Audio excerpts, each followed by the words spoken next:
Hello and welcome to the video. Today I'm going to be showing off 50 marked room runs from the dorms on customs. Now this room is honestly been one of the OG loot rooms in Escape from Tarkov, and I've always kind of wondered to myself, is this room worth it? So first we need to define what worth is to me and what worth might be to you. So I think that worth is any gun that I consider, yeah, I'm going to throw this into my secondary slot of my PMC, or it's worth my backpack space because I just like using the weapon. And yeah, maybe it's not the best Rupal per slot value, but I'm going to take it out because I want to use it in the next raid after I die or whatever with my current kit. So that's how I define it, and I'll show off a spreadsheet later, which you'll be able to see what I sort of separate the categories into. I also only count value of items that I'm going to take. You know, when I found like DVD players or these random trash rounds, I'm not including those in my values because I would never take them. A lot of the pistols also, or the low value guns like a PPSH, I just don't count them because yeah, maybe you put a 5.7 in your pistol slot, but all the other pistols, it's not really worth the weight on my PMC, so I'm not even going to pick them up. And anyways, let's go to the screenshots now so you can see all the loot for yourself. And then after that, I'll have a spreadsheet showing you all the total values and what you can expect. And we'll see if the keys are actually worth buying because usually they run about 1.5 mil. And yeah, let's see what we have.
So now we can look at the key totals for the marked room loot. And to note, when I have the values listed in the first column, that is only including treasure items and also containers. As I've previously said, I don't take a lot of the bad loot like DVD and gas analyzers. Then in the second column, I have what I define as usable guns. For me, this is going to be MDRs. It's going to be the sniper rifles, VSS, VALs, the 7.62 MK47, and the ROD. Anything that's automatic other than the SMGs. For the SMGs, I take the SR2s because I like that gun. Some of the guns that I don't take that might be controversial are like the M1A. I don't think that's worth it because it's not very valuable. Also, the Ash 12, I don't take that because I don't like using it.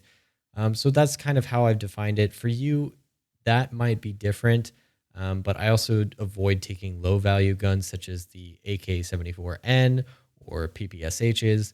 So you can see here that almost all of the keys were actually valuable if you only take the treasure loot. Only on the second key would we have lost money, considering if we survived every single raid and sold those items. Now, if you actually put into my survival rate into this, you will see that you kind of end up losing money because I hover around 55% survival rating. So you can kind of cut those values in half. Let's just average it out. And yeah, you would end up, losing money on the key. So I think this key needs to be used as a squad if you're running in duos or trios, because then you all have a secondary slot where you can take all of the guns, because sometimes you get 3 usable guns and that's a lot of slots on one PMC.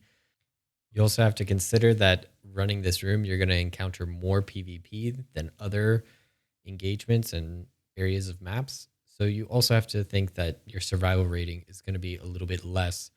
And that also should be taken into account of how much profit you can make from this room. So to summarize the video, I would say that for most players, this key is not going to make you a profit, but it could give you access to weapons that you might not be able to buy from the trader, such as the mutant, because it's locked at level 4 and behind some annoying quest. So I think it's kind of a good option for some mid-level squads if they want to run it, get some weapons they can't normally use, and then run those weapons. Again, this is sort of one of my rooms I like to run just to find weapons that I'm going to then use later in the raids. And if you supplement your runs with hitting the 5 safes in the dorm area, I think you would always end up profitable for any of the raids, just because you can put so many of those things like intel folders and other SAS drives and stuff like that into your container via docs case. So yeah, that kind of wraps up my thoughts on this room. I will say it did get very old running this room back to back to back to back. I was ready to be done with customs after so many runs. So I think, yeah, it might not be the best farming spot, but it's a good time. So anyways, if you enjoyed, make sure to leave a like and I'll catch you on the next one.